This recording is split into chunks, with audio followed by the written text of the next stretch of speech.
Hello and welcome to Online Baking Academy. In today's lesson we are going to talk about temperature, because temperature is really important in bread baking, such as when you're making a lovely sourdough bread. A lot of recipes or online courses or videos on YouTube says use lukewarm water or use tepid water or body warm water, room temperature water. But the fact is that nobody really knows what that means and how it affects your dough, because all the factors are changing all the time. One day it's cold, one day it's hot. So basically I made this lesson to make it easy for you to make a consistent product. In a bakery, when we are working as a professional baker, one thing that is very important is to make a consistent product. And the easiest factor that the baker can control is the water temperature. How does the baker calculate the water temperature so he get that consistent dough temperature every single time?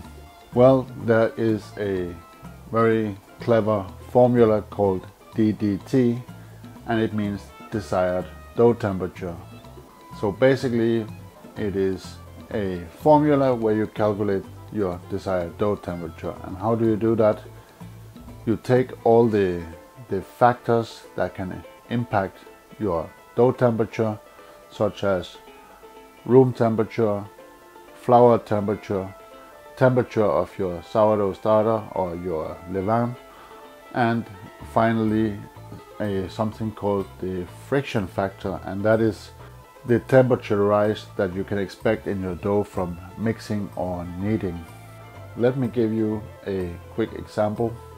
Most doughs that we are making in the bakery, or the ones that you will be making in your home kitchen, the ideal dough temperature is 75 degrees Fahrenheit.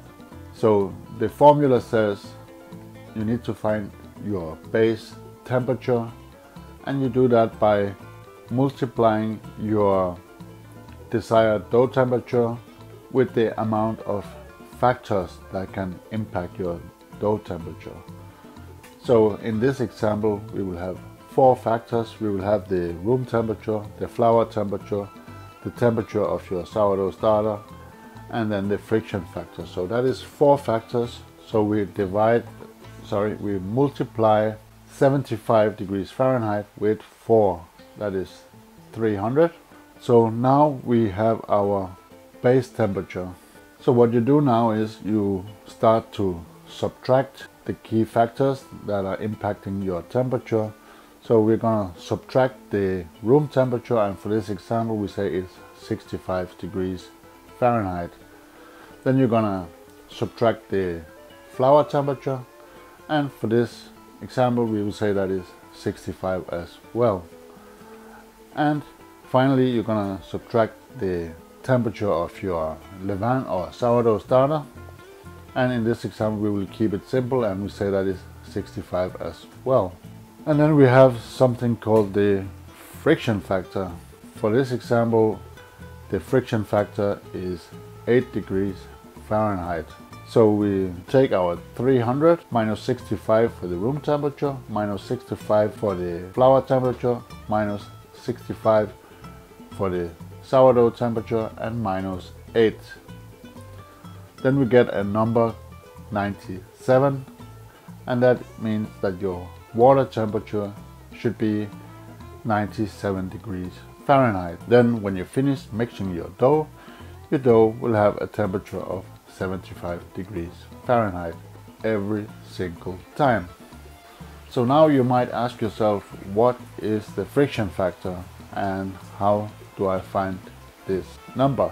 Well, there are so many factors that is involved in the calculation of the friction factor, such as what kind of machine are you using, what kind of tool are you using on your mixer, are you mixing by hand, are you mixing by machine.